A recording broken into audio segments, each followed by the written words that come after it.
Bonjour à tous. Moi, je suis ravie de vous accueillir pour cette conférence, cette visioconférence. Nous l'organisons maintenant, et vous le savez, depuis effectivement de nombreuses années. Ces visioconférences qui s'appellent PDSI, ce sont les conférences pour le développement de la science et l'innovation, avec un objectif qui est de travailler, réfléchir, débattre au service des transitions de toutes sortes, hein, qu'elles soient les transitions économiques, technologiques, les transitions de société, les transitions sur les aspects environnementaux ou tout autres aspects, par exemple numériques, évidemment, puisque ces transitions de ce monde qui bouge et qui va bien vite, eh bien, nous interpellent. Alors, chaque mois, avec nos partenaires de la Société d'encouragement pour l'industrie nationale et la FAS et l'association Bernard Grégory et l'IESF Île-de-France, eh bien, nous sommes heureux de vous proposer donc à chaque fois une thématique différente. Et pour aujourd'hui, eh bien, vous le savez, nous sommes sur un sujet qui nous interpelle parfois dans notre vie quotidienne, mais aussi dans nos vies économiques, dans nos vies de chaque instant, en fait, puisque c'est la question du plastique. Cette question du plastique, ce qu'il représente, ce qu'il est. De façon plus précise, on s'interroge aujourd'hui sur le sujet des polymères, les polymères qui se réinventent sans cesse, et d'une façon générale, que peut-on dire de l'avenir des plastiques? Donc, pour en débattre, eh bien, je vais sans tarder passer la parole à Jean-Pierre Cordier qui, ce soir, nous assure la modération des débats et qui va nous présenter la thématique, ainsi que nos deux experts intervenants. Merci à toi, Jean-Pierre. Je te passe la parole. Merci Sylviane, bonsoir à toutes et à tous. Merci d'être là aussi nombreux. Le nombre augmente à toute vitesse. Là, nous sommes 56, c'est parfait. Donc ce soir, nous allons effectivement parler des polymères. Et pour cela, nous avons deux spécialistes. Donc nous avons d'une part le professeur Jean-François Gérard, qui est professeur à l'INSA de Lyon et qui est également directeur adjoint de l'Institut de chimie du CNRS. Il a également d'autres titres, mais très nombreux, donc pardonnez-moi si j'en oublie.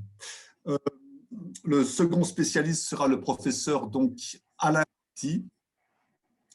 Alain Marty, qui est le directeur scientifique d'une société qui s'appelle Carbios, qui est une société spécialisée dans la conception et le développement de procédés enzymatiques pour repenser la fin de vie des plastiques et des textiles. En effet, vous connaissez tous les polymères. C'est une classe de matériaux très nombreux. Il y a des polymères naturels comme le caoutchouc, la cellulose ou le cuir. Il y a également beaucoup de polymères de synthèse, les matières plastiques, qui sont aujourd'hui partout dans notre vie et qui nous sont devenus indispensables. Vous connaissez tous, par exemple, le polyéthylène, les sacs plastiques que vous utilisez, comme vos sacs poubelles, les flacons, les bouteilles. Le polyéthylène est également dans vos équipements sportifs, dans vos paires de ski, si par hasard vous skiez, ou dans votre planche de surf, même dans les gilets pare-balles, ce que j'ai appris récemment. Ils sont également largement utilisés en médecine et en chirurgie. Et aujourd'hui, on remplace beaucoup d'implants qui autrefois étaient métalliques par des implants en polyéthylène, également pour la chirurgie cardiaque. Alors pourquoi cette omniprésence du polyéthylène? Eh bien, c'est en raison du polyéthylène et des polymères, c'est en raison de leur qualité physique, leur plasticité, leur résistance, et c'est également en raison du fait qu'ils ne sont pas biodégradables. Cette qualité excellente, qui est la non-biodégradation, peut devenir un problème, et c'est le problème qu'on rencontre aujourd'hui, par méconnaissance, par négligence ou par manque de civisme, quand ces produits sont en fin de vie. Certains vont jeter négligemment leur sac en polyéthylène, etc., ou ça s'accumule dans les décharges. Enfin, vous savez tout ça mieux que moi. Donc, cette grande qualité se mue en défaut dès qu'il s'agit qu'on considère la fin de vie de ces produits. C'est donc un problème aujourd'hui qu'il ne faut pas prendre avec manichéisme, mais qu'il faut prendre avec pragmatisme. Et pour cela, nos deux orateurs d'aujourd'hui, qui sont des grands spécialistes, vont nous donner des pistes. Donc, je passe d'abord la parole au professeur Jean-François Gérard, va nous parler pendant environ 30-35 minutes de cette réinvention des polymères et de leur avenir. À vous, professeur. Merci à vous. Pendant que monsieur le professeur installe son écran, je rappelle la règle que nous avons. Vous êtes évidemment invité à poser vos questions sur le chat. Vous êtes invité à vraiment les poser de façon libre. N'hésitez pas sur le bouton discussion. Hein. Et puis, à l'issue de nos exposés, eh bien, les intervenants pourront répondre à vos questions. Donc, posez vos questions et à vous, professeur. Tout d'abord, bonjour à tous et merci beaucoup pour cette invitation pour essayer de vous dresser un portrait des polymères, pour essayer d'introduire le débat et puis essayer d'éclairer aussi. Alors, j'ai vu dans la liste, je me suis promené sur la liste des participants, hein, j'ai d'éminents spécialistes des polymères qui vont probablement trouver que je simplifie à grands traits les polymères, puis d'autres peut-être que je ne connais pas mais qui ne seront pas spécialistes. Donc, j'ai essayé de faire quelque chose d'assez large. Mais avant, je voudrais remercier la Société d'encouragement pour l'industrie nationale, encore une fois, de m'accueillir pour cet exposé.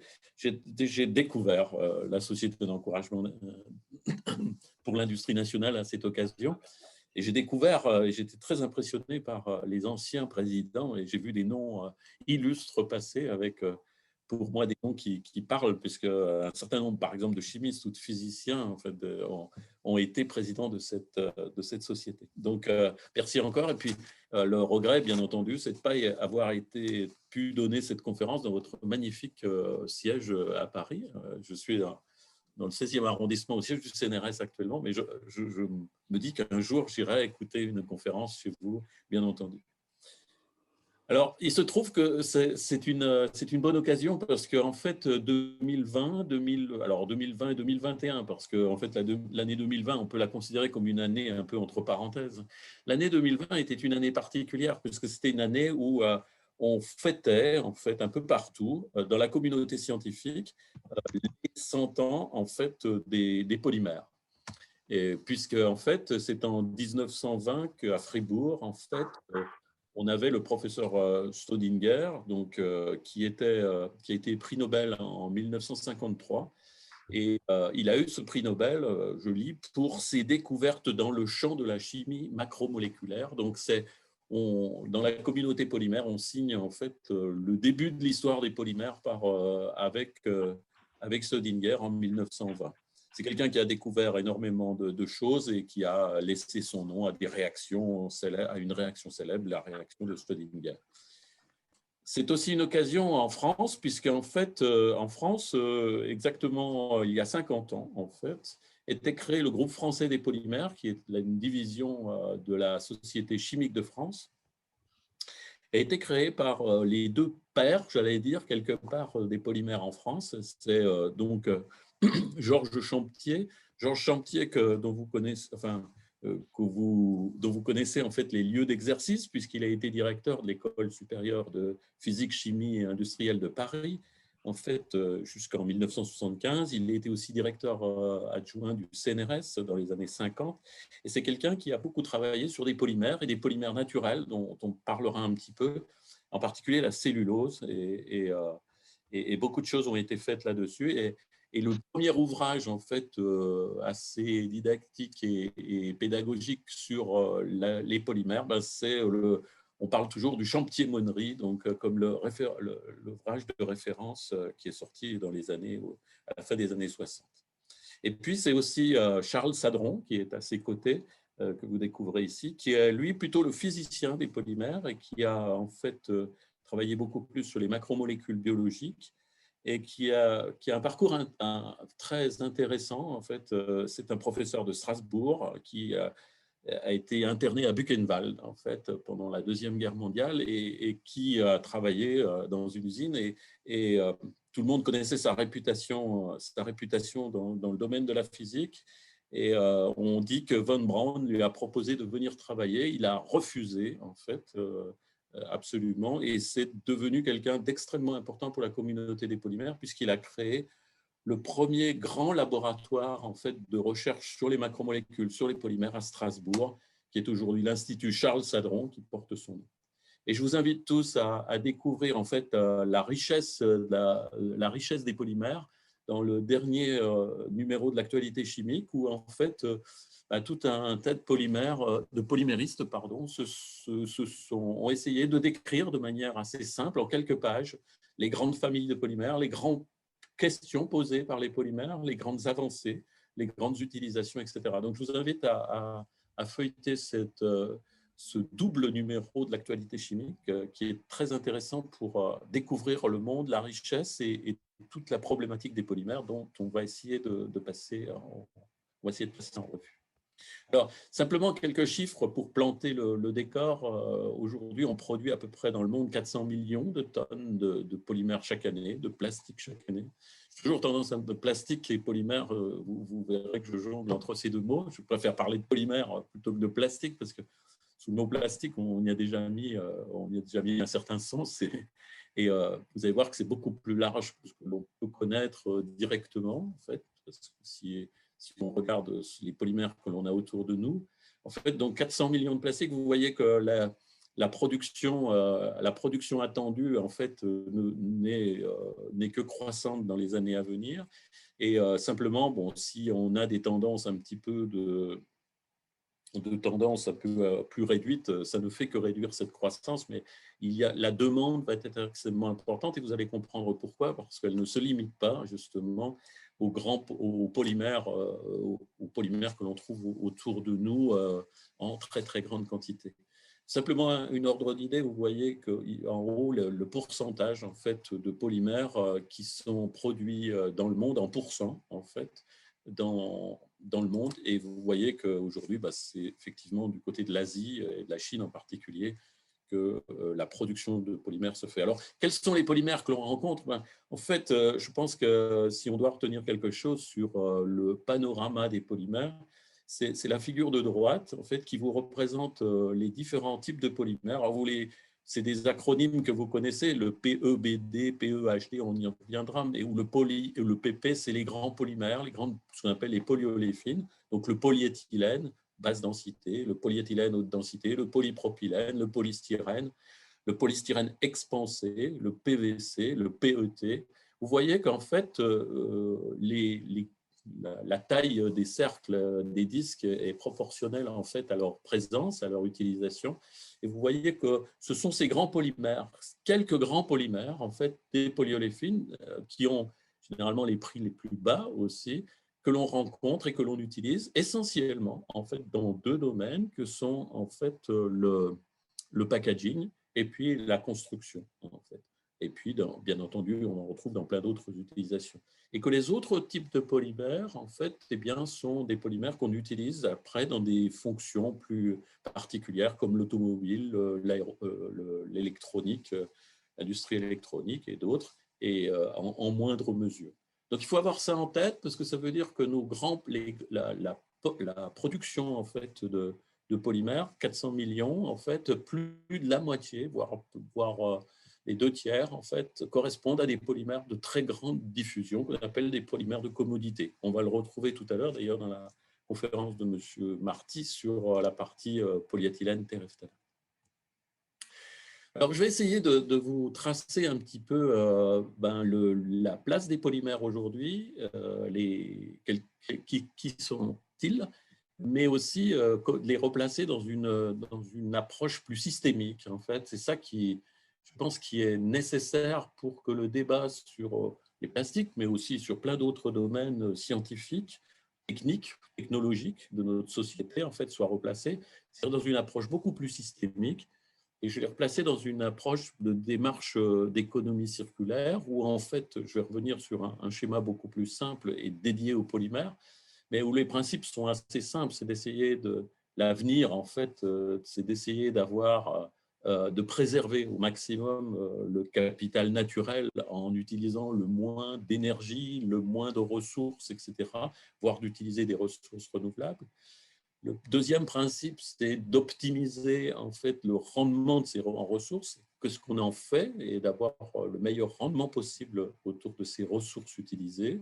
Et puis le troisième principe, c'est de jouer sur, de favoriser l'efficacité et d'éliminer le plus possible à toutes les étapes, que ce soit les étapes de production, des composés de départ, des polymères eux-mêmes, de leur transformation, de leur utilisation, de leur fin de vie, voire de leur remise dans le circuit, d'optimiser chaque étape de façon à minimiser les effets négatifs, en particulier sur l'environnement. Et le futur des polymères est vraiment en marche parce qu'il est dans cette démarche d'économie circulaire déjà depuis quelques temps et de plus en plus, bien entendu, avec tout ça. Alors, je vais essayer de replacer et de reprendre ce schéma de l'économie circulaire où on voit en fait ce qu'il faut faire pour ce que l'on fait et ce qu'il faudrait faire pour en fait faire que les polymères trouvent leur juste place et la bonne place dans cette système que représente la société, en fait, c'est de le replacer sur ce cercle qu'on va retrouver, qui va être un écho, en fait, de reconcevoir les polymères à base de ressources renouvelables, par exemple. Beaucoup d'échos, je ne sais pas si... Allô? Oui.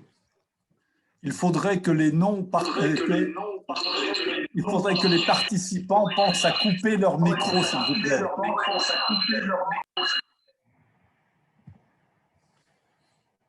Voilà,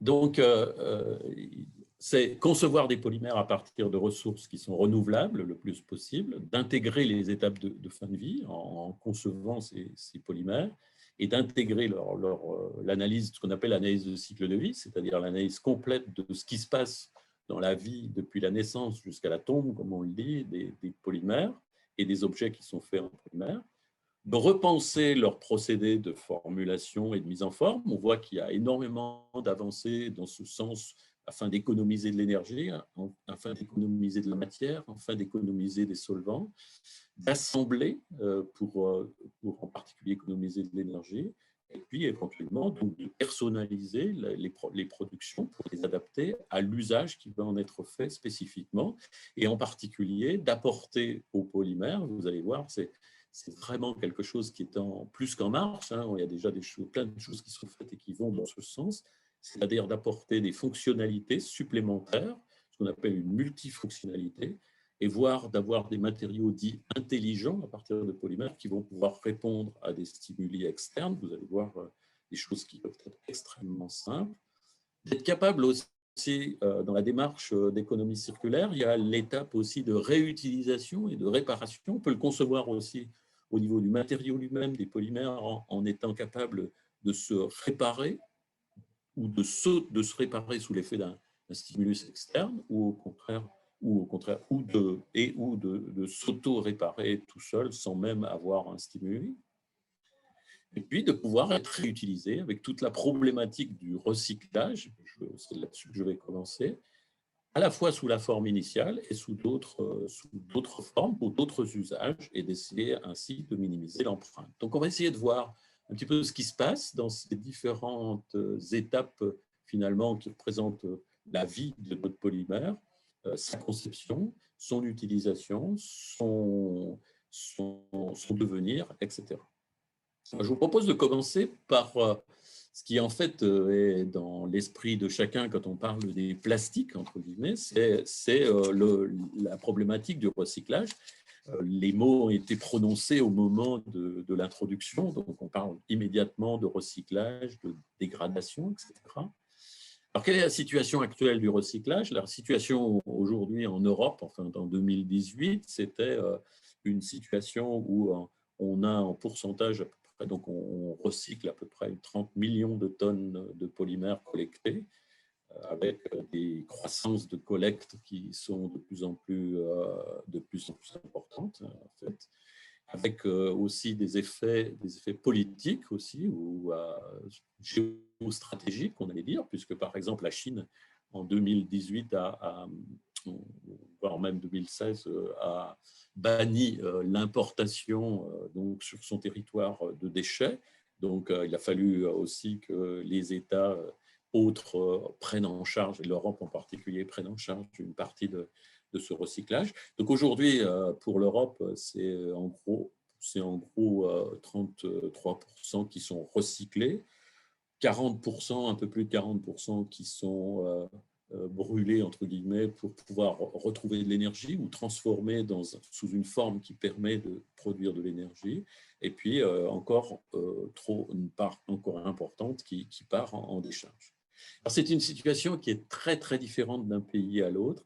Ici, vous avez, avec les mêmes couleurs, vous voyez qu'en Europe, en fait, les pays traitent les choses de manière complètement différente. Les pays qu'on considère souvent comme vertueux sont les pays comme la Suisse ou les pays du Nord, en fait, qui, en fait, effectivement, ne mettent rien en décharge, mais par contre, réutilisent les polymères sous la forme d'énergie. En fait, et c'est une conception particulière qui peut être discutée et qui peut être soutenue aussi, de celle de l'utilisation. En fait, finalement, aujourd'hui, on a à peu près 6% du pétrole qui est utilisé pour faire des polymères, un peu plus si on considère l'énergie pour en faire des polymères, donc on va dire 8%. Eh bien, le concept peut être de dire que c'est quelque part remettre une partie de ces 8% dans le circuit de l'énergie. Et on a fait faire un tour du côté des plastiques et des polymères pour une partie du pétrole, et puis on le remet dans le circuit de l'énergie, qui est quand même celui aujourd'hui où le pétrole est le plus utilisé. Vous voyez des choses extrêmement différentes, des diversités très, très grandes dans la politique, j'allais dire, et l'utilisation donc des déchets plastiques. Alors, qu'est-ce qu'on peut faire dans le recyclage des polymères? Le polymère, c'est assez simple. On prend des monomères pour faire ces fameux polymères, ces chaînes longues, on polymérise pour obtenir des polymères, et puis on en fait des objets, on les compound, on formule, etc. Et on en fait des objets que l'on peut donc collecter et recycler, on va le voir, sous forme mécanique, c'est-à-dire on va, pour certains types de polymères qu'on appellera les thermoplastiques, c'est-à-dire qu'on peut remettre en forme, en température. On peut faire ce qu'on appelle un recyclage mécanique, c'est repasser à chaud, les faire refondre et les reformer. On va voir toutes les limites. On peut aussi les dépolymériser, c'est-à-dire couper, et on aura un exemple avec un mode de dépolymérisation exposé par M. Marty de la société Carbios, pour revenir à des monomères et de nouveau les retrouver dans le cercle. L'idée, c'est bien entendu de minimiser ce que l'on perd sur ce cycle. Bien entendu, on peut, et on le verra aussi aujourd'hui, utiliser des monomères, des blocs, des briques élémentaires moléculaires qui, au lieu d'être pétrosourcés, seront issus de bioraffineries, ou du moins seront issus de la biomasse, de façon à pouvoir en fait retrouver le chemin de la polymérisation pour les amener à des polymères, de la formulation pour en faire des objets, et objets qui pourront être retraités de même manière, soit mécaniquement, soit chimiquement, soit, s'ils sont biodégradables, et on va voir que c'est un point très important, retournés dans la biomasse. Alors, c'est des marchés qui sont aujourd'hui très, très, très inégaux. Vous voyez qu'aujourd'hui, on retraite essentiellement par procédé mécanique, en fait. Souvenez-vous aussi les types de polymères, polyéthylène, polypropylène, etc. C'est-à-dire des polymères qui se prêtent bien, en fait, à ce genre de choses, enfin, qui sont faciles à pouvoir être refondus, etc., extraits, refondus. extrait, jetant, trié et refondu. On voit que les autres techniques qui sont par exemple la solubilisation du polymère dans un solvant de façon à l'extraire quand il est soluble, bien entendu, ou la dépolymérisation, donc le fameux recyclage chimique, sont aujourd'hui, contrairement à ce qu'on imagine pour les années à venir, encore peu développés. Alors, je vais prendre l'exemple du PET qu'on va retrouver avec la présentation de M. Marty. Le PET, c'est un exemple où on peut utiliser justement ce recyclage mécanique, où on va avoir donc des bouteilles. Ces bouteilles, on va donc les utiliser. Ensuite, on va les collecter de la meilleure manière possible. On va en faire ce qu'on appelle donc des paillettes.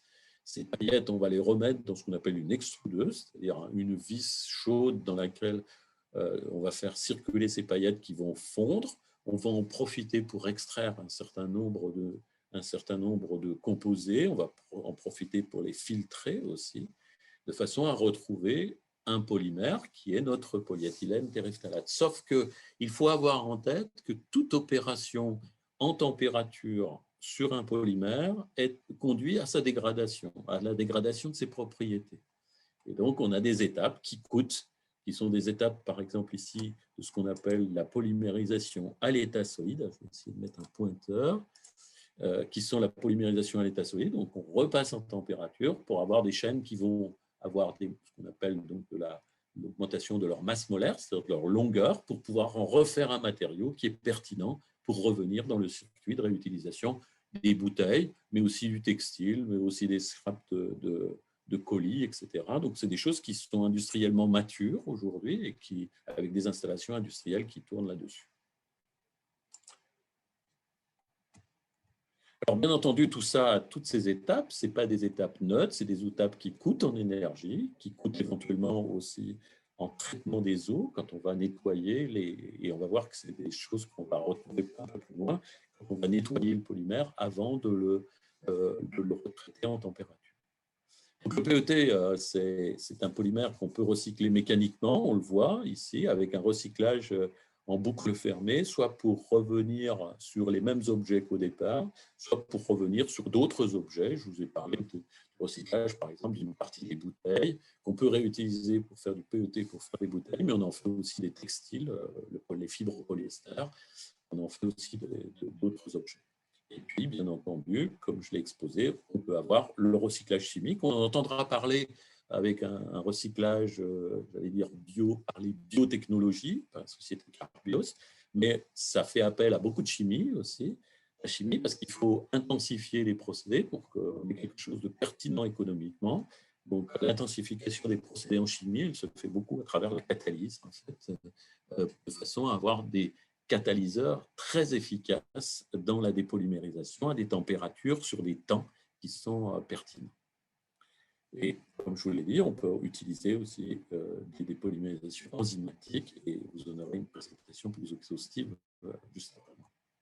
On sait, en fait, je ne vais pas détailler toutes les chimies, j'ai mis quelques transparents pour montrer à mes collègues éventuellement chimistes et polyméristes qui sont là que je n'ai pas oublié les bases des choses, mais on peut dépolymériser, en gros, les chimistes savent dépolymériser tous les polymères. Donc, on sait les débobiner. La seule chose, c'est de trouver justement une pertinence industrielle, à la fois en termes de temps de procédé, de temps de cycle, de rendement des installations, de rendement énergétique aussi. Donc, on sait le faire avec les polyéthylènes, les polypropylènes, le PET, que je viens de vous exposer.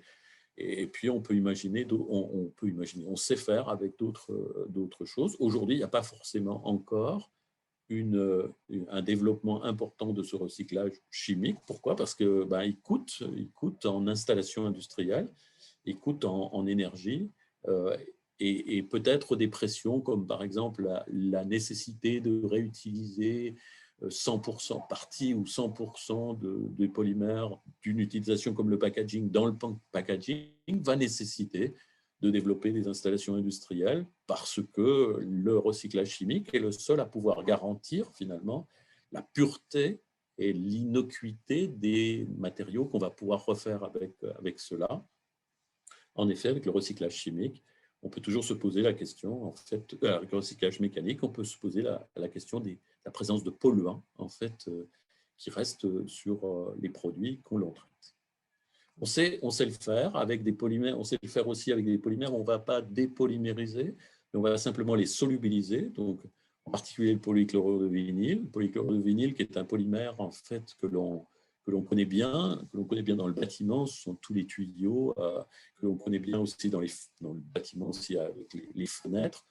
On le connaissait aussi pour les bouteilles, mais comme les produits étaient incinérés, on avait les problématiques d'incinération et de production d'acide chlorhydrique, donc de fameuses pluies acides.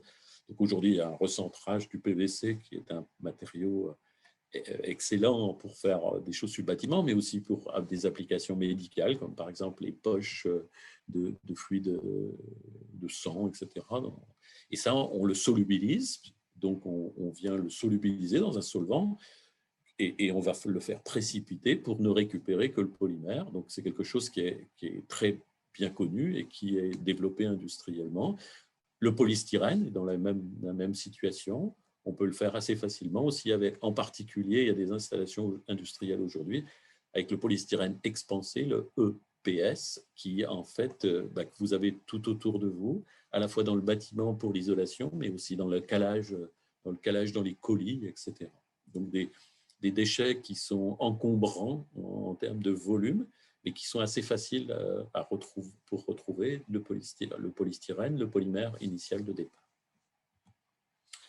Ça, c'était un petit peu la problématique recyclage. Je pourrais répondre à plein de questions. Je pense qu'il y a aussi je pense, des spécialistes dans ceux qui écoutent cette conférence sur ce recyclage. Il y a énormément de choses qui se font. Il y a une très, très grande agitation, j'allais dire, intellectuelle, scientifique, technologique, industrielle sur ces problématiques. Et il est difficile de toutes les présenter. Professeur, il vous reste environ un petit quart d'heure. Oui, je vais pas assez vite. Donc, en fait, une autre manière de voir les choses, c'est de recycler, c'est de concevoir les polymères en partant des étapes de fin de vie. Et donc, aujourd'hui, il y a beaucoup de choses qui se font et c'est de prévoir dès le départ qu'on va avoir à dépolymériser, par exemple, et d'aider à la dépolymérisation. Donc, il y a des propositions d'avoir des polymères indéfiniment recyclables avec cela. Ou des polymères qui peuvent être qu'on appelle réticulés, c'est-à-dire par exemple ce que vous connaissez comme l'araldite ou les matrices de composite qui sont des polymères réticulés, où on peut les déréticuler aussi, soit chimiquement, soit sous des effets de stimuli, soit avoir des réticulations qui sont des réticulations réversibles et qui vont pouvoir se défaire de façon… Et là, on conçoit le polymère dès le départ pour intégrer cette phase de recyclage. Typiquement, il y a un point important aussi aujourd'hui, et parce qu'on en parle beaucoup, c'est celui de le concevoir à partir de ressources renouvelables. Et donc, dans les ressources renouvelables, en fait, on a des polymères qui peuvent être donc de renouvelables. Pardon. On peut prévoir leur fin de vie en les faisant biodégradables. Alors, ce qu'il faut avoir en tête, c'est que des biodégradables, on en a énormément de différentes sortes. Et là, il y a un point de vocabulaire qu'il faut faire, c'est l'aspect, c'est ce qu'on appelle les bioplastiques. Les bioplastiques, ce sont des polymères qui sont issus de la biomasse, qui sont faits à partir de composés venant de la biomasse. Et donc, on parlera de biopolymères. Et puis, on a les polymères biodégradables. Et dans les polymères biodégradables, sachant que tous les polymères donc, biosourcés qu'on peut faire à partir de la biomasse ne sont pas forcément biodégradables. Donc, parmi ces polymères, donc la biodégradabilité, c'est de la chimie. Et pour faire de la biodégradabilité, il faut des conditions qui sont requises. Ce n'est pas parce qu'on va mettre sa tasse de café au fond de son jardin que dans 50 ans, elle sera dégradée. Peut-être ne sera-t-elle dégradée, peut-être ne le sera-t-elle pas, parce qu'elle n'aura pas rencontré les conditions de biodégradabilité, c'est-à-dire d'humidité, d'acidité du sol, etc., etc.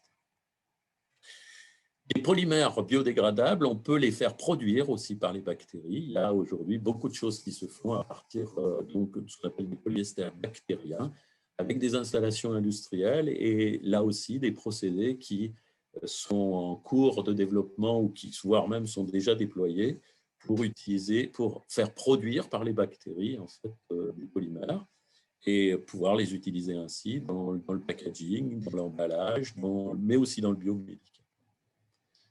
Les capacités actuelles de production des polymères biodégradables, vous voyez qu'on est aux alentours de 2 millions, en fait, à mettre en face les 400 millions de polymères que l'on produit. Donc on est sur une partie extrêmement faible encore de la part des biodégradables au milieu des polymères. Et ce qu'il faut avoir en tête, c'est que si on déployait les biodégradables à grande échelle, il faudrait aussi penser à comment on le fait. On ferait des biodégradés à grande échelle. Et là, on n'est plus à l'échelle d'un composteur individuel. La deuxième manière de concevoir aussi, c'est d'essayer de prendre des ressources qui ne sont plus des ressources pétrolières, mais qui sont donc non renouvelables, mais des ressources renouvelables issues de la biomasse. Donc, ce qu'on appelle des building blocks, c'est-à-dire des monomères issus de la biomasse, qui seront issus donc de bioraffineries, qui vont nous conduire à ce qu'on appelle donc des bioplastiques ou des polymères donc biosourcés, dont on va pouvoir faire des produits. Et ces mêmes produits, on va pouvoir en fait soit les recycler avec les procédés qui sont les procédés mécaniques, chimiques exposés, soit, s'ils sont biodégradables, et tous ne le seront pas, avoir en fait un recyclage organique par en fait la biomasse elle-même qui va travailler. On est donc dans le champ des polymères biodégradables. Et ensuite revenir à des ressources naturelles pour avoir cette circularité que l'on recherche. Dans les polymères biosourcés, on en a énormément. On a des polymères qui sont biosourcés, qui sont produits par les micro-organismes. Donc, par exemple, les PHA, je vous en ai déjà parlé, qui sont produits par les bactéries. Et puis, on a des polymères qui existent dans la nature. Celui que vous connaissez le plus, c'est la cellulose, en fait. Mais aussi, on peut avoir, donc, on a la cellulose, la chitine, le chitosane, qui sont par exemple, donc la cellulose, on en a beaucoup dans les plantes. La chitine et le chitosane, on peut le retrouver dans les carapaces de crevettes, etc. Extraire ce polymère facilement. On l'utilise d'ailleurs beaucoup dans le milieu médical, par exemple, pour faire des matériaux leurres des milieux biologiques. On peut utiliser aussi des protéines, par exemple la caséine alpha du lait, qui, quand on la transforme, et c'est une vieille histoire, avant on l'appelait la galatite en fait, et donc c'est quelque chose qu'on connaît, qui a été en fait les premiers plastiques après la corne pour pouvoir faire des boutons et des objets de ce type-là. Et donc, vous voyez qu'on peut avoir déjà des polymères qui existent dans la nature, qu'on va extraire, qu'on va purifier. Ils ne vont pas rien coûter, parce qu'il va falloir de l'énergie, il va falloir de la température, etc., pour pouvoir les extraire. Et puis, on a ces biopolymères qui sont produits par les micro-organismes. Et au milieu, on a aujourd'hui beaucoup de travaux et d'installations maintenant qui commencent à produire des polymères qui sont issus en fait de briques issues de la biomasse, donc qui viennent en fait de la bioraffinerie pour faire des polymères qui vont être donc dits biosourcés parce que leur source est issue de la biomasse. Et là, il y a énormément de choses dans la biomasse qui vont pouvoir être extraites, beaucoup de molécules qu'on appelle des molécules plateformes et qu'on va modifier éventuellement pour faire des polymères qui seront des polymères de même type ou des polymères nouveaux, donc même type que ceux qui viennent de la pétrochimie ou qui sont de type nouveau. Par exemple, ici, je vous ai mis le polysuccinate de butyle, ce qu'on appelle le PBS, qui est un polymère, un polyester, un peu particulier, mais qui a des propriétés finalement et qui pourrait se substituer au polyéthylène, par exemple, dans l'emballage, qui présente d'autres avantages, des avantages et des inconvénients, mais qui pourrait se substituer, qui donc n'est pas issu de l'éthylène, en fait, issu donc de la pétrochimie. Un polymère qui aujourd'hui, on en entendra parler, je crois, dans la conférence suivante, c'est le polyacide lactique, en fait, le PLA, dont vous avez déjà certaines bouteilles, certains sacs qui sont faits à partir de ça. On le fait à partir de l'amidon du maïs et on vient extraire à partir du glucose, on vient extraire un monomère, l'acide lactique, que l'on polymérise pour faire un polymère qui aujourd'hui a des propriétés très très voisines du PET, donc vient en compétition avec, par exemple, le PET pour les bouteilles. Alors attention, là c'était une bonne idée, mais dans le circuit de recyclage, le consommateur ne va pas forcément pouvoir trier, connaître la différence entre le PLA et le PET. C'est des polymères qui se présentent de la même façon physiquement, transparence, etc. Et par contre, le PLA va venir polluer le circuit de recyclage du PET. Alors le PET, on a dit que il est fait à partir de l'acide téréphthalique. C'est un polymère qui est pétrosourcé. Ce polymère, en fait, je peux le faire aussi à partir de la biomasse, puisque le monomère qu'on utilise, l'acide téréphthalique, on peut le faire en fait à partir, par exemple, du maïs, du xylène, du xylène, pour pouvoir faire ce polymère qui donc sert en particulier à faire des bouteilles ou des textiles. Mais aussi, on peut faire des polymères qui ressemblent. Vous voyez la similitude de ce monomère de droite, d'un acide furanique, là, ici, où vous voyez qu'il a la même structure ou presque que celui qui est pétrosourcé à gauche.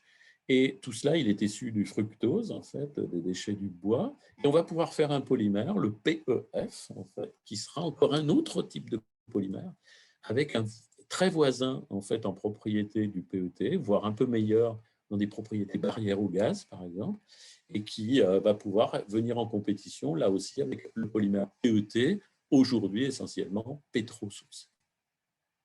Vous voyez que les capacités aujourd'hui en 2020 par type de matériaux, ben vous voyez ici les polymères donc, bio issus de la biomasse. On peut produire les mêmes polymères que des polymères donc, de la pétrochimie. On peut produire des polymères, ceux qui sont à droite, qui sont différents et surtout qui sont biodégradables. Et vous voyez, et c'est ça qu'il faut avoir en tête, c'est que ce n'est pas parce que l'on a utilisé des polymères faits à partir de briques issues de la biomasse que l'on a des polymères biodégradables. Donc, distinction entre bioplastique et biodégradable. La production, vous voyez, c'est le trait vert. Hein. Aujourd'hui, on est dans l'épaisseur du trait, en fait, dans la production de polymères biosourcés par rapport au reste des polymères. On peut repenser, je vais aller assez vite, on peut repenser aussi leur mode de production, en fait, leur mode de formulation, de mise en forme. Par exemple, on peut penser des procédés où on va utiliser le moins possible, en fait, de solvants, ou voire pas du tout, et n'utiliser que de l'énergie et sur des temps qui sont très courts. Par exemple, on a l'extrusion. On peut produire aujourd'hui des polymères sans les faire dans solution et le faire simplement dans le fondu sur un temps relativement court. Et là aussi, c'est une recherche de chimie de catalyse, une chimie d'efficacité de procédé, de façon à avoir en fait l'utilisation d'un procédé continu et l'utilisation la moins grande d'énergie et d'entrants, en particulier de molécules de type solvant. Aujourd'hui, on travaille aussi beaucoup, et il y a beaucoup de choses qui sont faites, vous allez le voir, sur la photopolymérisation, c'est-à-dire qu'on cède non plus de la température pour polymériser, pour faire le polymère, mais on utilise le rayonnement UV.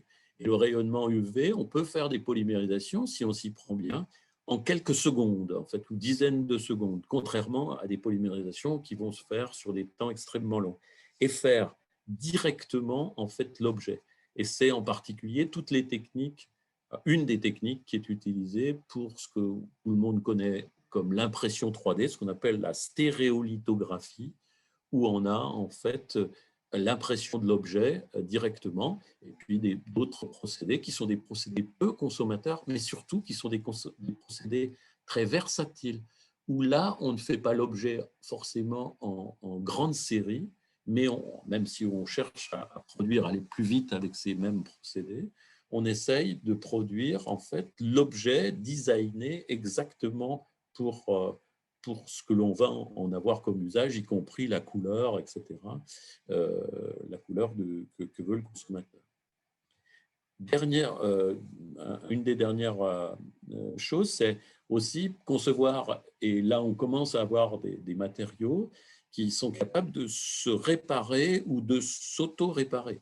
Et dans cette démarche économie circulaire, c'est le point de réutiliser, la réutilisation, c'est-à-dire on va réparer et non pas remettre dans le circuit directement après une dépolymérisation ou après un recyclage mécanique. On va aider, en fait, on va faire durer. Donc, c'est les étapes de durabilité.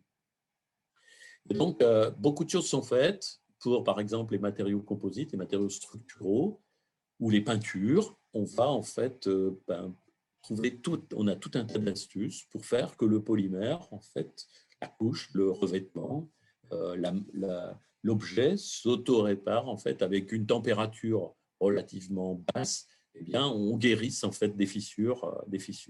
C'est des choses qui se développent énormément pour la peinture, par exemple, soit en température, soit sous l'effet des rayonnements UV. C'est-à-dire que vous rayez votre peinture, par exemple, sur une voiture. Eh bien, par l'effet de la chimie qui est faite sous irradiation UV, c'est celle qu'on vient de voir, en fait, qui est utilisée pour l'impression 3D, ben on vient guérir en fait les rayures de votre carrosserie. Et puis, pour finir, alors là, j'ai pas mal d'exemples, mais sur la réponse à des usages, c'est-à-dire on apporte de l'intelligence. Il y a des choses merveilleuses qui se font. Je vous montre un exemple, c'est un exemple de notre laboratoire, une thèse qui est soutenue la semaine dernière, la société Total pour ne pas la citer, c'est des surfaces super hydrophobes. Vous voyez, c'est une surface de polyéthylène. Alors, elle est d'une échelle très petite. Vous voyez que l'eau n'accroche pas dessus. Et en fait, la revendication, là, ce qu'on essaye de faire, c'est faire que le polyéthylène, qui est un polymère extrêmement courant, utilisé en particulier dans le flaconnage, dans le cosmétique, dans tout ce ou même dans l'alimentation, l'agroalimentaire. Quand vous videz un des problèmes du recyclage, c'est le lavage, en fait. Il faut laver les objets, laver les paillettes, qui sont en fait les petits morceaux à recycler. Et bien là, en fait, l'idée, c'est de faire que votre bouteille, elle se vide, en fait, qu'il ne reste pas de ketchup ou de miel, etc., collé à l'intérieur. Donc, on va rendre les surfaces super hydrophobes, si c'est des produits à base d'eau, ou super oléophobes, si ce sont des produits qui sont plutôt huileux, de façon à ce qu'il ne reste rien sur la surface. Vous voyez, donc la goutte, par exemple, ici d'eau qui glisse parfaitement. Et on peut avoir des surfaces que l'on peut, par exemple, en les mettant sous des polymères conducteurs que l'on va mettre sous courant, en fait, en faisant passer un courant, on va les faire changer de propriété, soit les rendre très mouillantes ou au contraire pas mouillantes. C'est des choses qu'on peut utiliser pour des procédés, par exemple, de microfluidique, des puces en fait, d'analyse qu'on va retrouver dans le futur de manière extrêmement développée dans tout ce qui est analyse biologique. Et puis, quelque chose qui est vraiment aujourd'hui et qui explose, c'était déjà un peu le cas des bouteilles, de ces surfaces super hydrophobes sur lesquelles l'eau ou l'huile n'accroche pas, c'est de s'inspirer de la nature. En fait, s'inspirer de la nature. Alors, on s'est inspiré pour l'eau qui roule de la feuille, ce qu'on appelle le modèle de la feuille de lotus. Mais on peut s'inspirer aussi de la pâte de gecko, ces lézards qui sont capables de se coller sur n'importe quelle surface, en utilisant la physique, c'est-à-dire la topographie de la surface, couplée à la chimie de la surface, pour pouvoir faire des super adhésifs, ou des adhésifs repositionnants, etc. Cette démarche d'inspiration à partir de la nature, c'est ce qu'on appelle le biomimétisme, où on essaye de recréer, en fait, de concevoir des polymères qui ont des structures qui sont inspirées de la nature et des procédés, des structures et des procédés naturels. Et puis, je voudrais vous citer un des deux derniers exemples, c'est les polymères aujourd'hui, ils peuvent être aussi très intelligents et nous aider beaucoup. J'ai pris ça parce que récemment, donc la semaine dernière, j'ai reçu le rapport de l'Académie des technologies sur le problème du stockage des données. Alors, le stockage des données, c'est quelque chose d'extrêmement intéressant puisque aujourd'hui, quand on considère ce qu'on appelle la sphère globale des données, c'est-à-dire tout ce que l'humanité a comme données, on est à 33 000 milliards d'octets. Et ces 33 000 milliards d'octets, ils nous coûtent à peu près 1 000 milliards de dollars à stocker. Et ils représentent aujourd'hui, dans les data centers, 2% de l'électricité. Et une idée, c'est de stocker, déjà il y a des choses qui se font, de stocker cela sur des mémoires, en fait, sur des mémoires qu'on appelle l'ADN, en fait.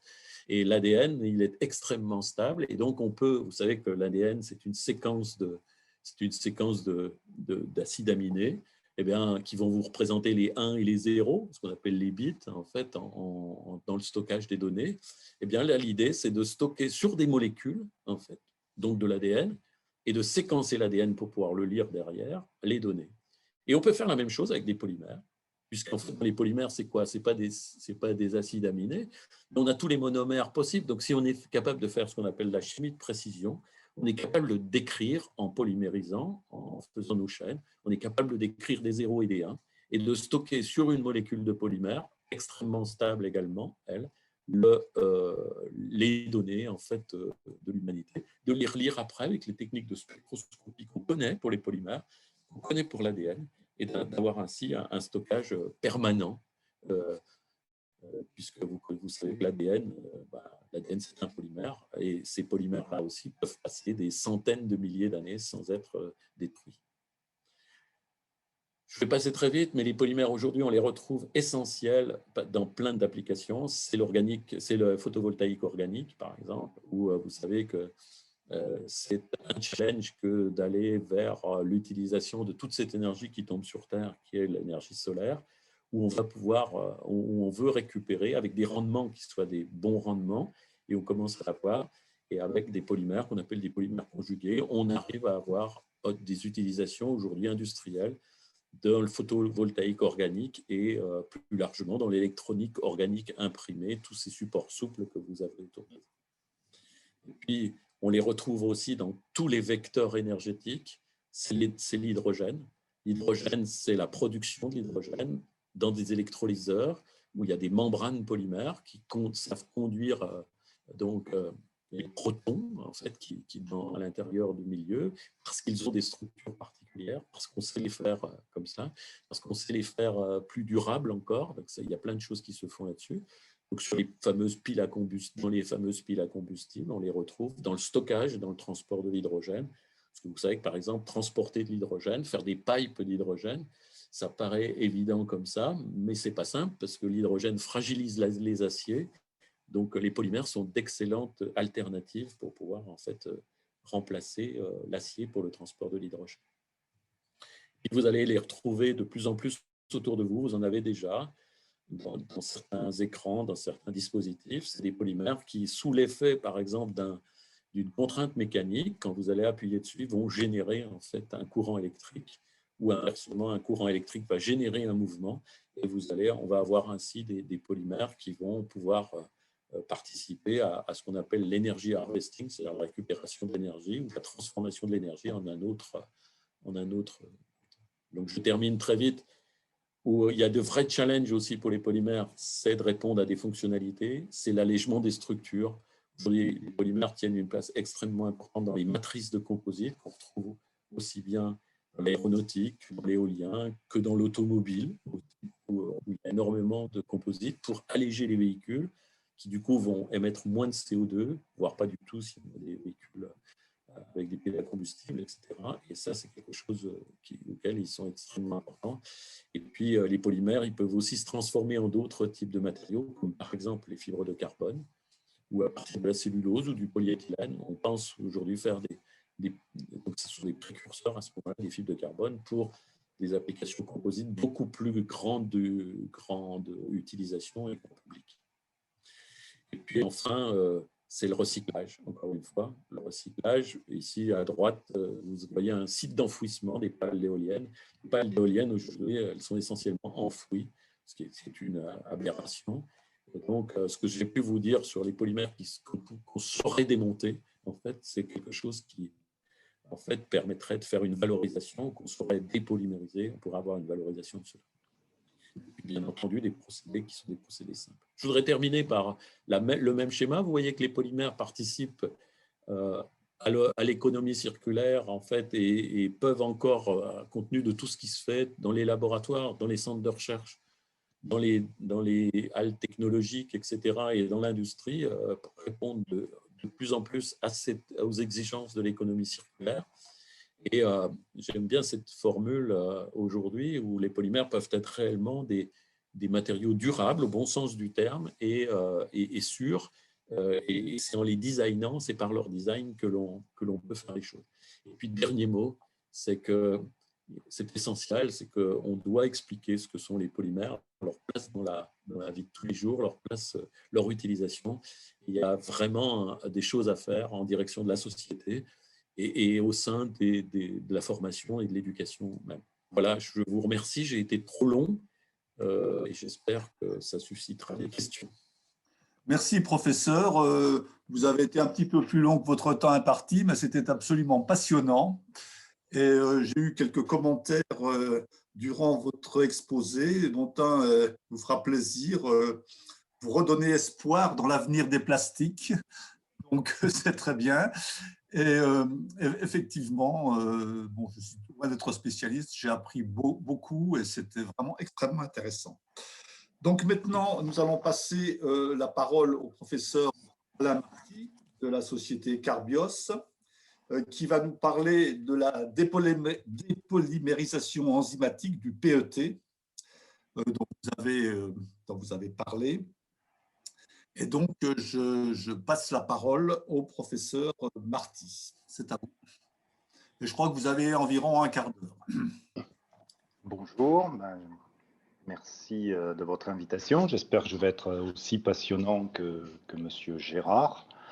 Donc moi, je suis là pour présenter une vision un peu optimiste des plastiques via ce que nous faisons chez Carbios. Donc j'imagine que tout le monde ne connaît pas Carbios. Alors j'essaie de passer en grand, donc j'espère que vous voyez ma présentation, que vous m'entendez bien. Parfaitement bien. Donc, Carbios est une jeune société. Nous avons été créés en avril 2011. Aujourd'hui, nous sommes 40, dont 24 techniciens, ingénieurs et doctorants dédiés à tout ce qui est la R&D. Nous sommes installés à Clermont-Ferrand. Bon, je crois que je n'ai pas besoin d'insister beaucoup sur cette diapositive après la brillante prestation de Monsieur Gérard. Donc pour nous, notre credo, je vais juste parler du titre, hein, c'est que pendant longtemps on a dit le plastique c'est fantastique. Aujourd'hui le plastique c'est très décrié et le credo chez Carbios c'est de dire que le plastique c'est bien, c'est le déchet plastique qui est un problème. Et donc notre idée, c'est de résoudre les problèmes de fin de vie des plastiques. Alors pourquoi ça a été un problème? Depuis 1950, l'homme a produit, j'ai trouvé ces données, 8,3 milliards de tonnes de plastique, et sans vraiment se soucier de leur fin de vie. Et on a une économie du plastique qui est très circulaire. Par exemple, si je prends le cas du PET et des bouteilles d'eau, à partir de pétrole, on fait des monomères, à partir de monomères, on fait des PET, on en fait une bouteille, et cette bouteille, on l'utilise une fois et c'est un déchet. Donc, ce que l'on voudrait contribuer à mettre en place chez Carbios, c'est une économie beaucoup plus circulaire, c'est-à-dire, une fois ces objets utilisés, d'être capable de les recycler à l'infini. Et le choix que nous avons fait, c'est de revenir au monomère. Monsieur Gérard, sur la partie PET, a décrit un procédé qui aujourd'hui est industriel, qui est un procédé thermomécanique, donc où on va chauffer ces bouteilles en PET pour en refaire des bouteilles.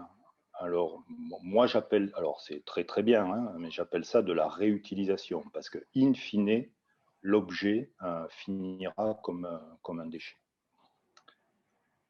Donc, chez Carbios, à Clermont-Ferrand, on a allié deux types de compétences très différentes. Moi, il y a 10 ans, j'y connaissais absolument rien en polymère. Donc, nous sommes équipés pour faire de l'extrusion, des films, des fibres. Et puis, nous avons des compétences en enzymologie pour faire des réactions enzymatiques. Donc, on a des réacteurs de différents volumes et puis tout un panel de procédés de purification. Moi, je suis toulousain et depuis le début de la vie de Carbios, on travaille avec un laboratoire qui s'appelle le Toulouse Biotechnology Institute, qui se trouve à l'INSA de Toulouse. Donc, on vient de parler de l'INSA de Lyon. Donc, l'INSA est à l'honneur ce soir. Et dans le laboratoire collaboratif, l'activité, c'est l'ingénierie enzymatique. Donc, c'est remodeler les enzymes pour les rendre plus performantes. Donc, je vais vous parler de deux polymères aujourd'hui seulement, le PET et puis un peu plus tard le PLA. Et je vais commencer par vous décrire ce qu'on a fait sur le recyclage du PET. Donc l'idée, c'est d'utiliser un petit ciseau moléculaire qui est une enzyme, de dégrader ce PET et de revenir aux deux monomères qui ont servi à le fabriquer, à savoir l'éthylène glycol, qui est un diol, et l'acide téréphthalique, qui est un diacide. Une fois dépolymérisé, être capable de purifier ces monomères, donc de revenir exactement au même monomère que les monomères pétrochimiques, de manière à pouvoir refaire du PET et de faire à partir d'un t-shirt une bouteille, d'une bouteille de shampoing une bouteille claire. Ça, c'était l'ambition de Carbios. Alors peut-être vous n'êtes pas tous familiers avec le monde des enzymes. Alors déjà, une enzyme, c'est une protéine et donc c'est un polymère. Ce polymère, il a été inventé par la nature et il contient 20 briques, 20 acides aminés. Et le rôle d'une enzyme, c'est de catalyser les réactions, donc d'accélérer les réactions. Et une spécificité par rapport à un catalyseur chimique, c'est que ces enzymes sont très spécifiques. Moi, j'aime bien les comparer à une serrure parce qu'elles sont capables d'accueillir une clé quelque part au sein de cette enzyme. Et à l'intérieur, ça va être des réactions chimiques, par exemple acido-basiques, qui vont se produire. Mais ce concept de clé-serrure, je vais y revenir un peu plus tard dans ma présentation. Et en plus, c'est une serrure qui est un peu à géométrie variable et qui sait se déformer. Là, vous avez un substrat qui rentre plutôt qui sort d'une enzyme, et vous voyez que la serrure bouge par certains endroits.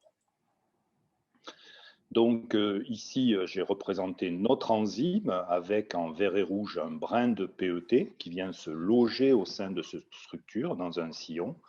Et ce que je peux dire, c'est que cette serrure, elle n'a pas été faite par la nature pour dégrader du PET. Toutes les enzymes aujourd'hui qui dégradent le PET servent à dégrader la cutine, qui est une des constituants de la paroi des végétaux. Et donc, c'est un peu par mimétisme que cette enzyme, et un peu par hasard que cette enzyme travaille. Mais ce qui veut dire que pour nous, souvent je dis que mon métier, c'est d'être un espèce de serrurier. Eh bien, mon métier, ça va être d'optimiser cette serrure pour que la clé rentre mieux et que la réaction soit plus efficace. Donc le procédé, il est relativement simple. On va prendre une grande cuve.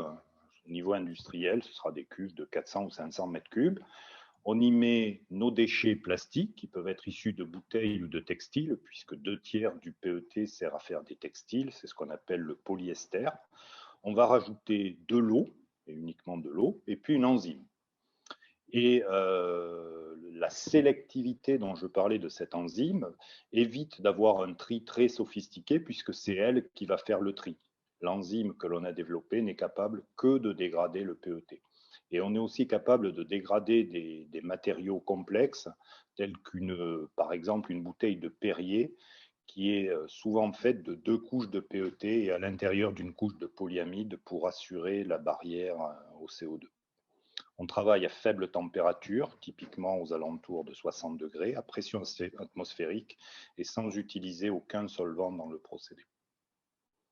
Alors en 2015, quand chez Carbios on a commencé ce procédé, ça paraissait un rêve relativement inaccessible. On travaillait dans des petits réacteurs avec des très faibles concentrations en PET, 10 grammes par litre, des énormes quantités d'enzymes, et on avait ce genre de performance.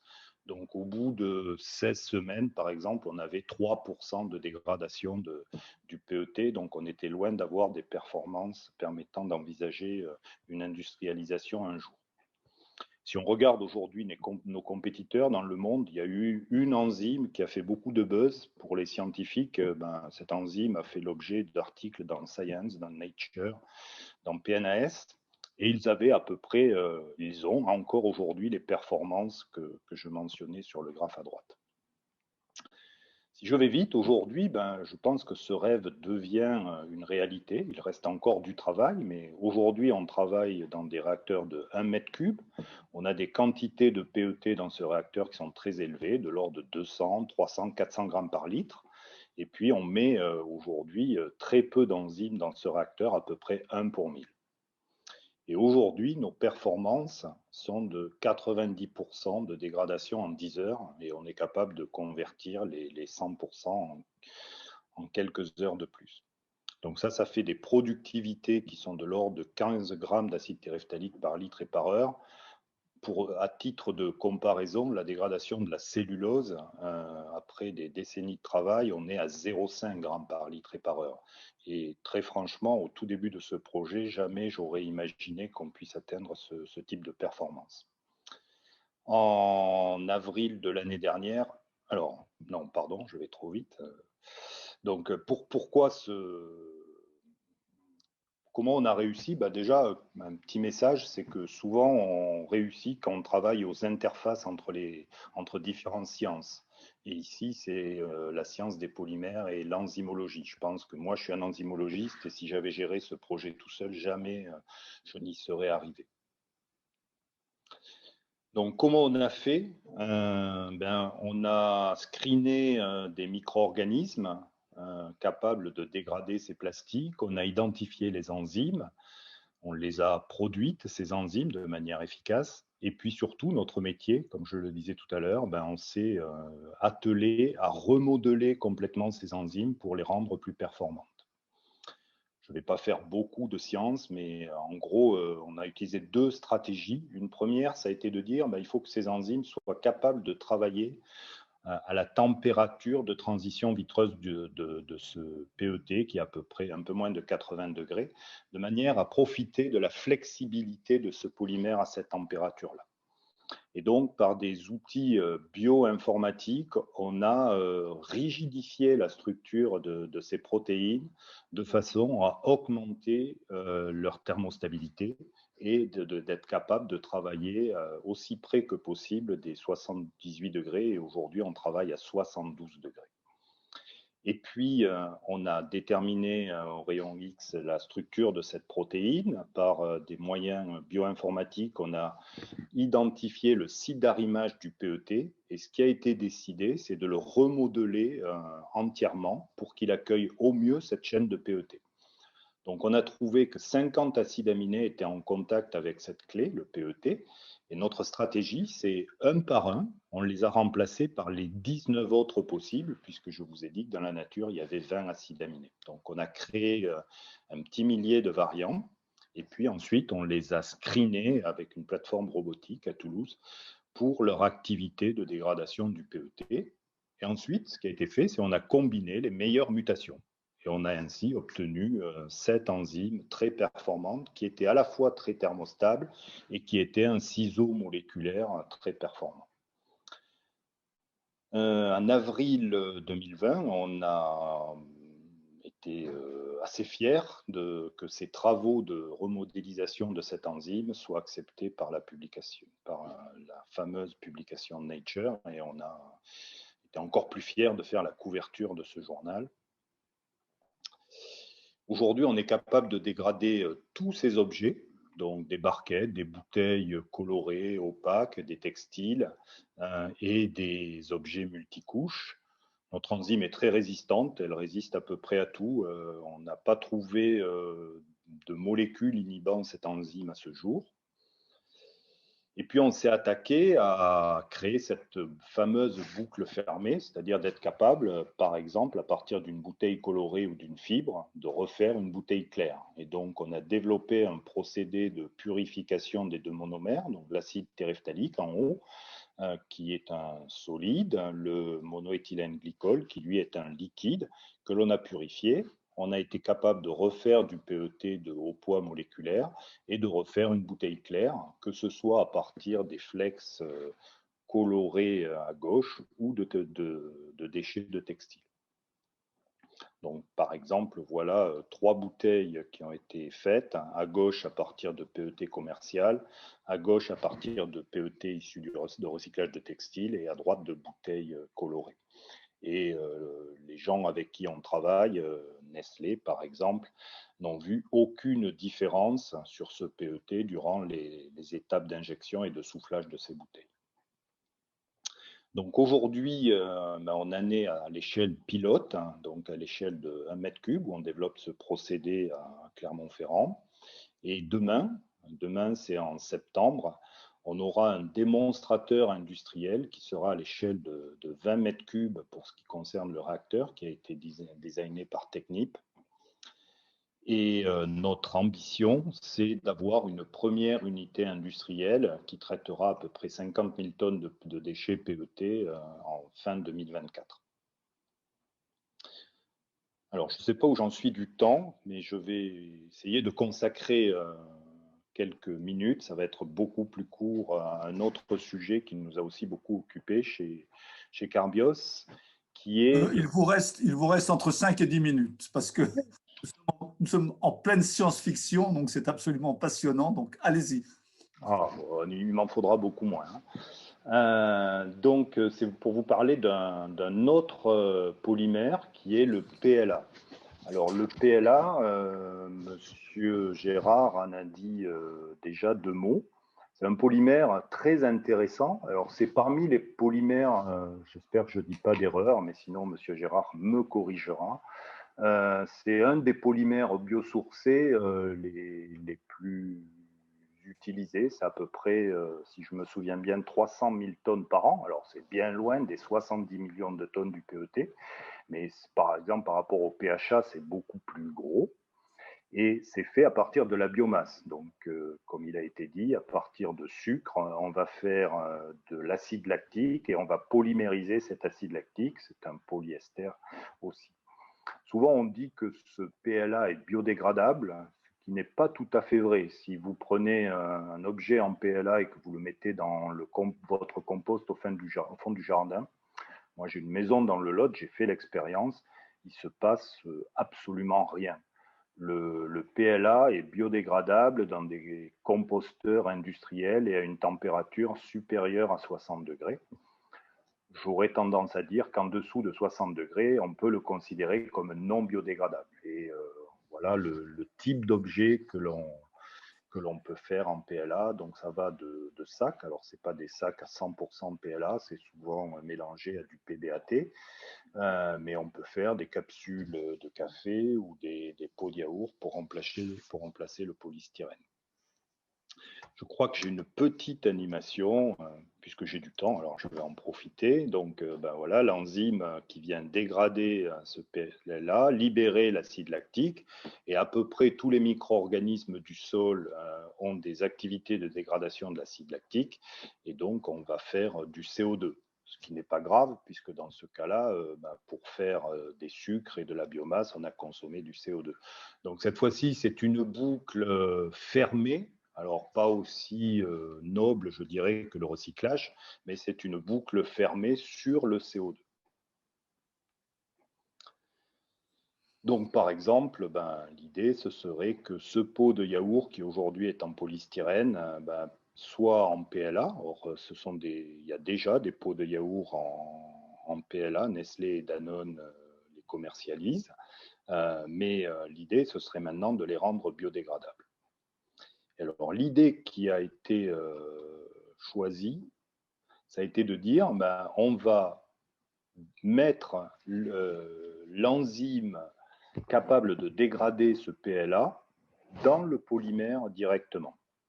Et donc, pour ce faire, alors pour la petite histoire, quand le PDG de Carbios est venu me voir dans mon laboratoire, comme Monsieur Gérard, j'étais professeur à l'INSA de Toulouse, j'avais une équipe de recherche qui travaillait sur les enzymes, absolument pas sur les polymères, et qu'il m'a dit, voilà, mon idée c'est ça, je vais mettre une enzyme, j'ai trouvé ça génial. Et ma première question a été de lui dire, mais ça fond à quelle température le PLA?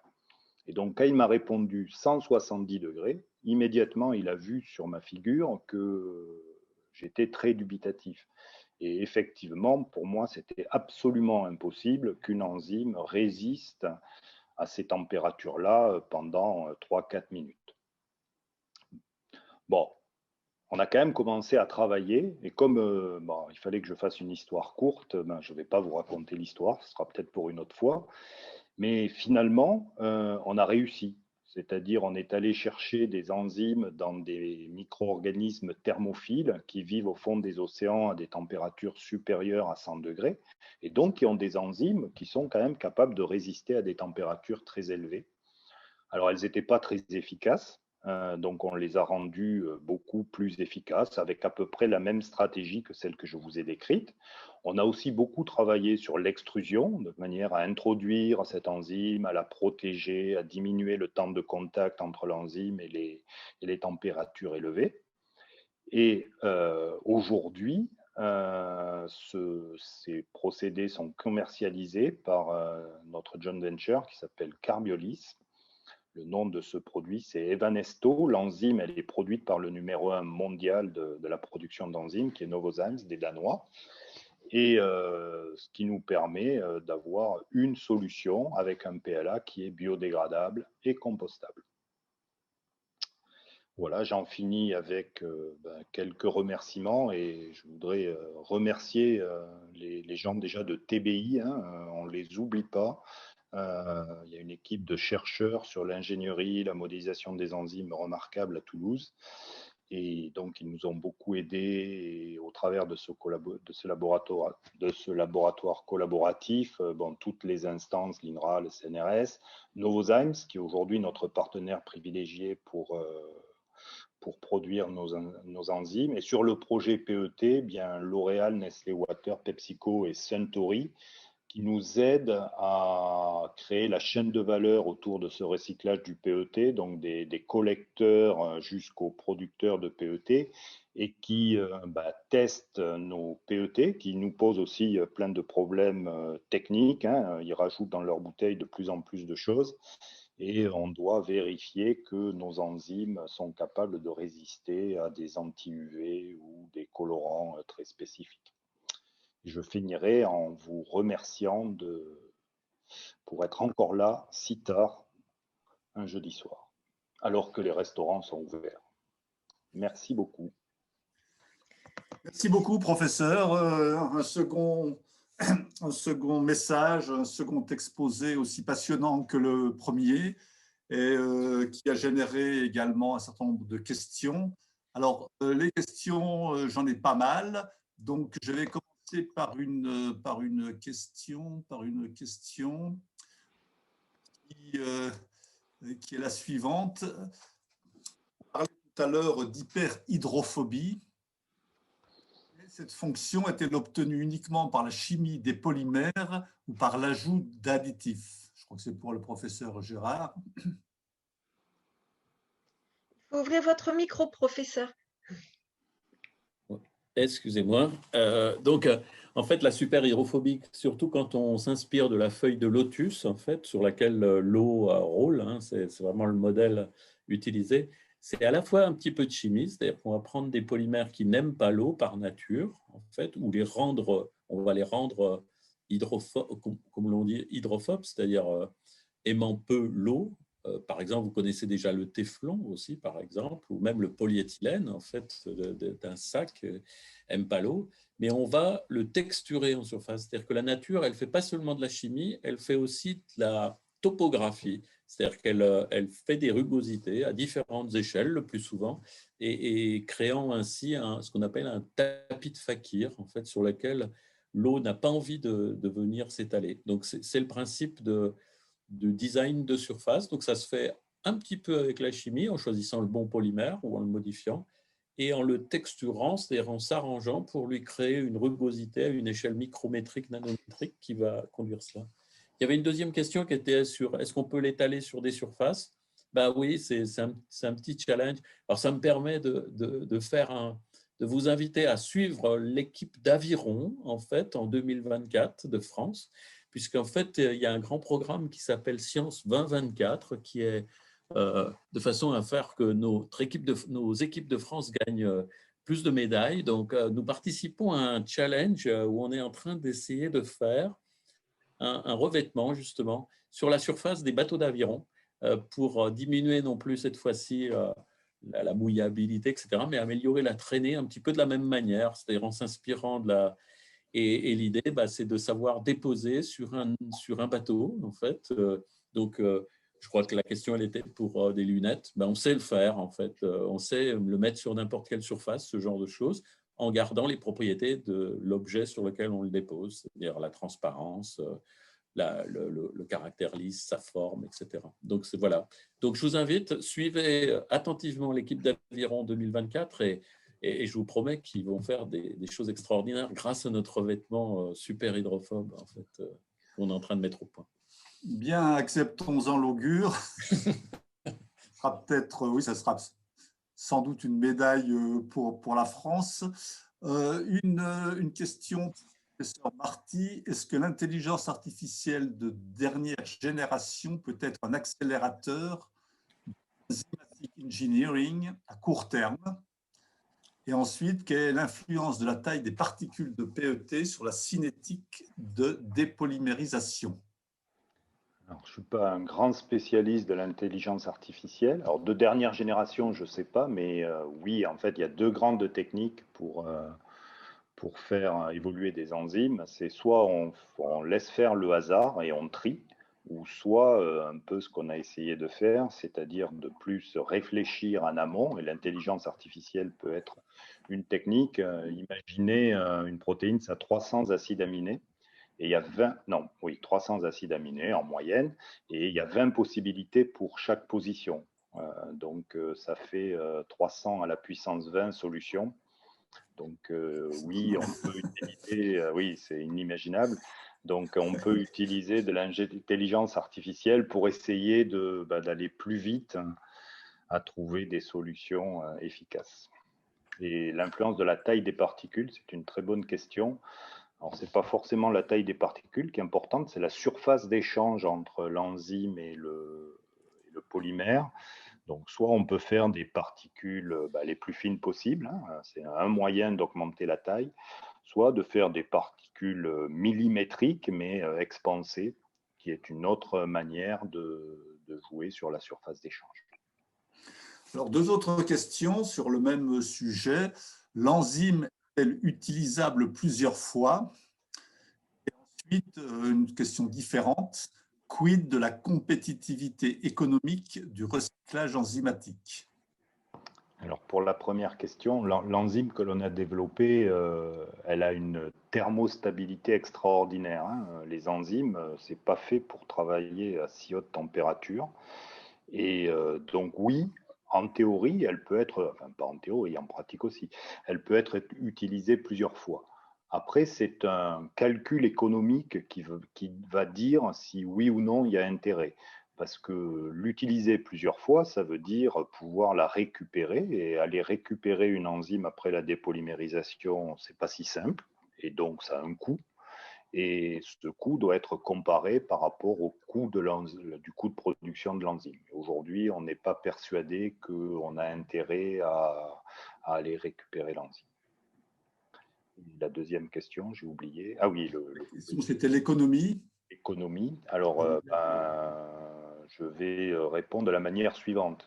Aujourd'hui, le PET que l'on produit, il est plus cher que du PET pétrochimique. Aujourd'hui, hein, mais on travaille à l'échelle du mètre cube. L'industrie du PET, c'est des millions et des millions de tonnes d'expérience. Donc, on va progresser, mais on n'est pas 2 fois plus cher. Aujourd'hui, on dit qu'on est à peu près 50% plus cher. Or, aujourd'hui, le PET thermomécanique se vend 50% plus cher que le PET pétro-sourcé, juste parce qu'il y a de la demande. C'est-à-dire aujourd'hui, les polyméristes, les brandonneurs, les Nestlé, PepsiCo, etc., demandent à avoir du PET recyclé, donc ils créent un marché, et donc les gens sont prêts à payer plus cher. Et moi, j'aime bien dire une autre chose, c'est dans une bouteille d'eau, le prix du PET, c'est 3 centimes. Dans un t-shirt, c'est à peu près 30 centimes. Voilà, donc après, tout dépend de ce qu'on veut et si on veut avoir une fin de vie acceptable. Très bien, alors une autre question, mais qui est beaucoup plus générale, et donc je vais m'adresser au professeur Gérard. prêt à s'attaquer de façon forte aux externalités négatives liées aux polymères qui existent aujourd'hui. En gros, c'est bon, si je comprends bien la question et si je la reformule, qu'est-ce qu'on fait des masses de plastique qu'on ramasse sur nos plages ou qui se baladent dans la mer? Parce que tout ce que vous nous décrivez, effectivement, c'est parfait pour le futur, mais pour ce qui est aujourd'hui de cette pollution qui d'ailleurs contribue à la mauvaise réputation des plastiques, comme on l'a dit au début.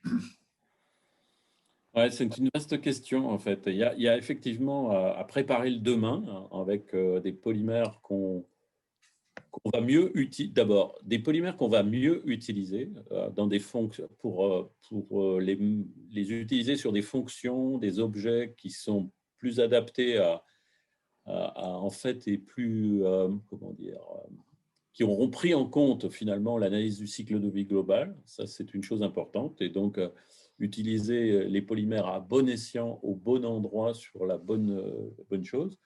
Donc, ça, on ne fera pas disparaître les polymères que l'on utilise aujourd'hui. Ça, il ne faut pas se faire d'illusions.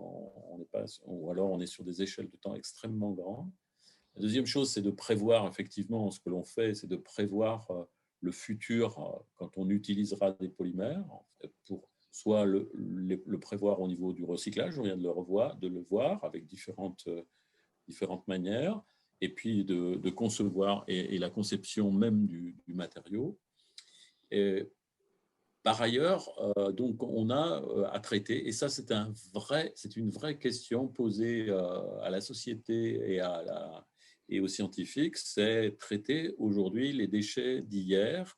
Et les déchets qui nous arrivent aussi, il faut avoir aussi en tête que alors je vais me tromper, mais plus de 80% ou 90% des microplastiques dont on parle qui sont dans les océans sont issus de quelques fleuves, du moins d'une dizaine de fleuves asiatiques. En fait. Donc on est en face à une problématique beaucoup plus globale, beaucoup plus système. En fait, il nous faut savoir aussi les récupérer, tous ces déchets. Et après, vous avez vu qu'on a des voies de valorisation ou des voies de les voir utilisées autrement ou réutilisées, etc. Donc, des choses existent, en fait, mais on est vraiment sur des problématiques désormais de société, de choix, en fait, que réellement des problématiques techniques, en fait, au niveau du matériau. Je ne sais pas si tout le monde a en tête le fait que ce que l'on retrouve aujourd'hui dans les océans sont des microparticules, en fait, qui sont issues d'une collecte que l'on n'a pas fait correctement, d'une dispersion en fait des déchets à une certaine époque et encore aujourd'hui, est faite aussi de débris de pneus, en fait, de toutes les poussières qui sont issues de l'usure des pneus sur les routes, évacuées par les eaux pluviales, etc., etc. Donc, on est dans une problématique beaucoup plus large que celle que l'on imagine simplement en regardant les choses comme ça avec les images assez percutantes. Il y a vraiment à repenser, encore une fois, où est-ce qu'on utilise les polymères, pourquoi, comment, lesquels, en pensant dans leur cycle global et de se poser aussi, se donner les moyens, et on a les moyens technologiques de le faire, de traiter les déchets qui sont les déchets d'hier. Cher monsieur professeur, je voudrais compléter effectivement cette question posée par Jean-Pierre et notre participant pour vous demander s'il est ou pas, de la part des scientifiques, est-ce qu'il est envisagé une nouvelle économie par rapport à tout ceci? De quelle façon vous-même vous êtes ou pas interpellé? Et peut-être tout simplement, avez-vous des nombreux ou pas débouchés économiques prévus par rapport à cette question de la pollution des déchets actuels? Et ça, c'est une question peut-être pour vous et pour monsieur Alain Marty. Comment voyez-vous cette nouvelle économie arriver de cette capacité à tenir cette dépollution, en fait? L'analyse de la pollution Et son traitement, c'est quelque chose qui occupe beaucoup de scientifiques actuellement. Je suis ici au CNRS, on a beaucoup de programmes et on est fortement engagé dans nombre d'équipes sur à la fois des équipes de polyméristes, de gens qui comprennent, qui comprennent la manière dont se font ces débris, ces pollutions, comment elles se propagent, etc. Comment les polymères se comportent dans les milieux naturels, dans les milieux aquatiques, dans les sols, dans les océans, etc. Dans l'air aussi. Donc, on a énormément de polyméristes qui travaillent là-dessus. On a des géographes, on a des océanographes, on a aussi des sciences humaines et sociales qui essayent de comprendre aussi les origines et comment, à travers les politiques publiques, à travers les réglementations, on peut influer aussi sur tout cela pour le futur, si c'est les politiques d'aujourd'hui, mais comment les autres ont pu amener à cette situation. Et donc, il y a une vraie interpellation du milieu scientifique là-dessus. C'est pour ça que le milieu scientifique aujourd'hui travaille sur la pollution. Ce n'est pas un sujet oublié du tout, au contraire. Il y a des solutions techniques aussi, technologiques, des sciences de l'ingénieur aussi, sur les procédés de collecte, les procédés de traitement de ces polluants dispersés. C'est là la difficulté. En fait, comment est-ce qu'on les traite ? Et puis, bien entendu, cette interpellation, elle va plus loin, elle va justement sur tous ces travaux qui sont les travaux pour l'économie de demain, c'est-à-dire mieux savoir en fait utiliser les polymères qui sont des matériaux qui de toute façon en fait ne sont le zéro plastique, on ne peut pas l'imaginer en fait. C'est quelque chose aujourd'hui qui les polymères en fait répondent à des préoccupations, à des besoins que l'on ne peut pas avoir avec d'autres types de matériaux. Il faut avoir ça en tête, quoi. Donc, le zéro polymère, c'est quelque chose qu'on ne peut pas imaginer. Et par contre, une meilleure conception, une meilleure utilisation, une meilleure prise en compte du cycle dans son ensemble, à la fois depuis leur source jusqu'à leur devenir et cet aspect circularité, c'est quelque chose qui commande complètement aujourd'hui la recherche et interpelle terriblement en fait l'ensemble des scientifiques dans le domaine des polymères, des matériaux, des procédés, des usages et des utilisations des polymères. Et vous-même, Monsieur Marty, vous voyez beaucoup de nouveaux acteurs économiques qui, comme vous, se lancent sur ces marchés-là? Alors, oui, aujourd'hui, il y a tellement de... Cette problématique du plastique, elle est aujourd'hui partout. Vous ouvrez un magazine, vous regardez la télé, partout, vous allez voir cette problématique du plastique mise en avant. Donc aujourd'hui, alors sur le domaine que je connais le mieux, le PET, je dirais qu'il y a 4 ou 5 projets sérieux qui sont développés dans le monde, qui sont principaux. Alors on est le seul procédé biologique, mais il existe 4-5 sujets autour de procédés chimiques.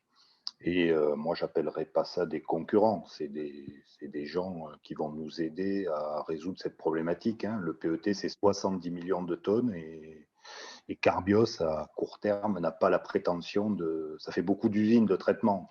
Donc, il y a de la place pour diverses technologies. Par rapport à la question précédente, je pourrais, parce qu'on me la pose souvent, c'est-à-dire est-ce que le procédé Carbios pourrait être une solution au nettoyage des mers et des océans? Et je dis oui, s'il y a quelqu'un qui est capable de collecter les déchets. Et je pourrais vous dire que l'océan, un jour j'ai fait un petit coup de Wikipédia en me disant mais c'est combien? Parce que des gens me disaient mais pourquoi on ne met pas des enzymes dans les océans? Et j'ai un peu regardé, et alors de mémoire, j'espère pas dire de bêtises, mais bon, l'ordre de grandeur de toute façon est tellement énorme que même si je me trompe d'un facteur 100, ça ne change pas grand-chose. Mais j'ai trouvé que le volume des océans, c'était 1 milliard de mètres cubes. Et donc ça, c'est d'abord, ça ferait des quantités d'enzymes gigantesques. Et puis, une enzyme, c'est biodégradable. Donc, sa durée de vie dans l'océan serait très, très faible. Donc, mettre des enzymes dans les océans, ça, je suis sûr que ce n'est pas une solution. Bien, merci. Donc, Sylviane, enfin, je parle un peu sous ton contrôle, mais nous sommes arrivés au bout de notre temps. Et je voudrais une nouvelle fois remercier nos deux intervenants, le professeur Gérard et le professeur Marty, pour la grande qualité de leur exposé qui étaient tous les deux passionnants et qui ont généré donc cet échange un peu rapide de questions, mais qui était également très éclairant. Donc, merci également à toute l'assistance qui a été remarquablement constante en nombre durant tous ces exposés, ce qui montre bien leur intérêt. Et donc, bonsoir à tout le monde, messieurs, bonsoir mesdames, et peut-être à bientôt ou un jour prochain dans les locaux de la Société d'encouragement, place Saint-Germain-des-Prés à Paris. On sera très heureux de vous y retrouver bientôt et effectivement, notre prochaine conférence, moi, il me reste aussi vraiment vous remercier infiniment à vous tous pour vos interventions et votre participation. Notre prochaine manifestation sera au mois de juin, donc sur la thématique de l'interface cerveau-machine. Donc vous voyez, on s'interroge sur bien des sujets de transition et de cette dualité, interface, synergie entre le monde de la science et aussi de l'économie. À très bientôt, bonne soirée, bonne fin de soirée à vous tous. Merci. Encore. Au revoir.